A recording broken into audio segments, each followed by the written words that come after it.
Okay, we are ready for our second feeding. So I think a lot of you may be wondering, like, what exactly is Megaesophagus? And I know I touched on it in the first video. It's when the esophagus is enlarged, and it can happen in a couple of different ways, but unfortunately it was hereditary for her. So there is no surgery or any way to reverse what's happening to her. So this is her life. There are dogs that get it older in life that there is a couple of surgeries, but she's not a candidate for it. And how would you recognize it? Well, if you have a puppy or a dog and it starts to regurgitate. Regurgitating is very different from throwing up. Throwing up, they heave a little bit, and then you see, they obviously heave, and then eventually food comes up. Regurgitating is a little different. It kind of just happens. There's no warning, and it's usually very thick fluid. Sometimes there is food mixed with it. You just have to know the difference. At this point, we do know the difference. But this has happened since she's a puppy.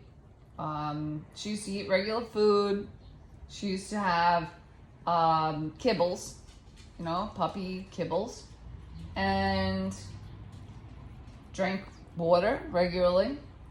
But as soon as she would do that, she would have a coughing fit and act strange, and she would have to go to the doctor, and no one at that point really knew what was happening until she got really, really deathly ill.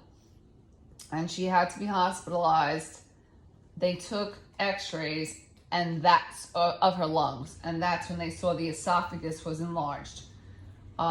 She did end up with an aspirated pneumonia where the food or liquid or whatever it is she had inhaled went into her lungs and, infected them. So she, at that time, was put on oxygen and antibiotics and all types of stuff. She was in the hospital, I believe, for 2 days. And then we were told this is basically going to be her life. Repeat x-rays before, like during and after these episodes. It has become extremely costly. We did start a GoFundMe at one point because it just, it's not affordable, and she needs to see a specialist. But thankfully, we did have people who had donated to the GoFundMe, and we were able to raise enough money to get her through her visits, because she's had numerous. She's aspirated, like I said, 4 times, aspirated pneumonia. But each time they did let her come home with us because we knew at that point how to treat her. She's usually put on 2 different antibiotics for about 14 days. And then she has to get re-x-rayed to be sure that the lungs are clear.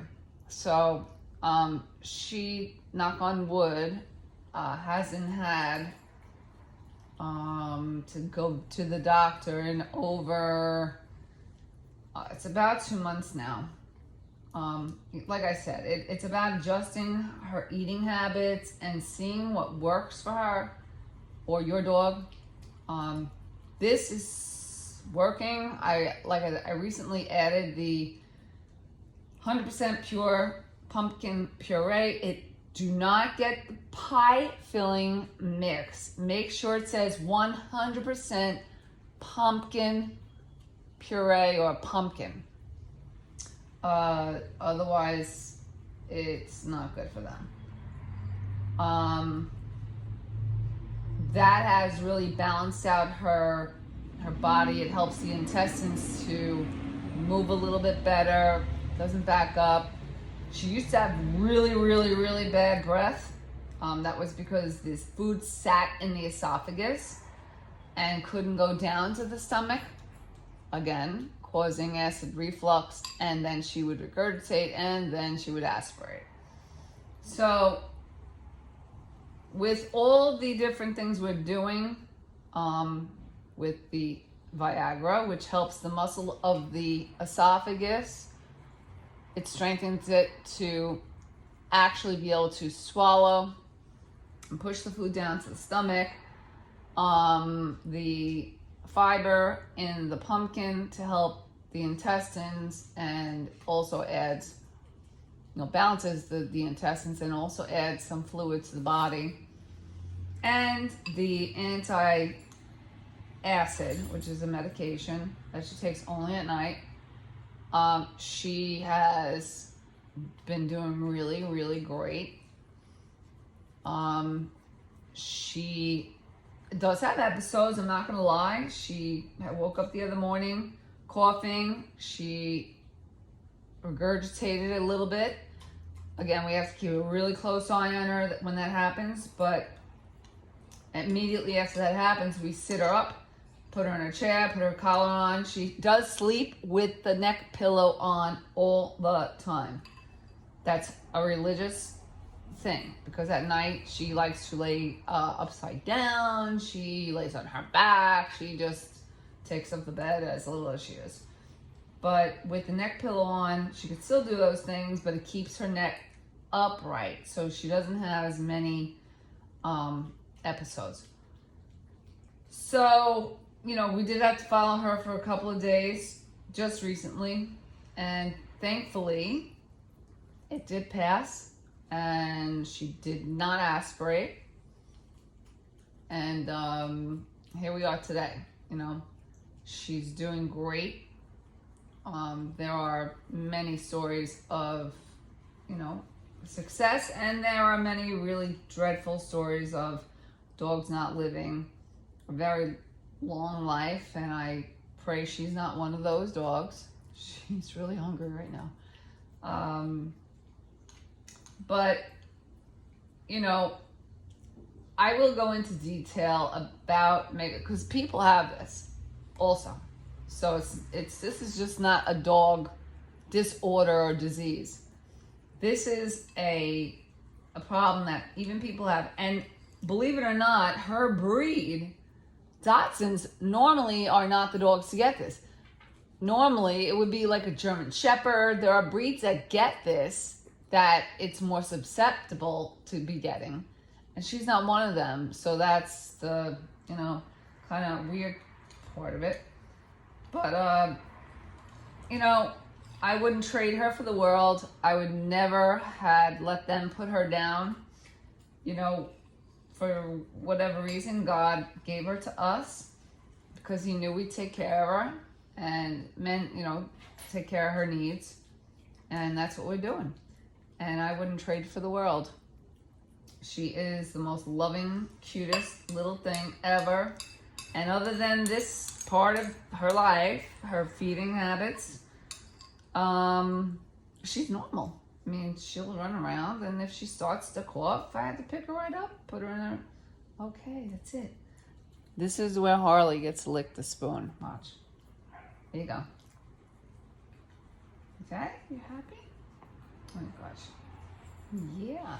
So, follow along. I am going to give you more details about. Oh, you want some too, Hope? Because you're a licking machine. And we will update you on everything that happens, and I'm going to give you more information about Megaesophagus. It's something you really have to look for because it's more common than you think. And although you may think your dog is just, it just threw up or regurgitated, it becomes a lot more than that. And some doctors don't just pinpoint it. We just were lucky enough, because I had never heard of this, that a doctor noticed that her esophagus was enlarged. So I'm thankful for that. And, I hope any of these videos help you guys. If you have questions, obviously just type them below in the comments section. I'll be happy to answer them.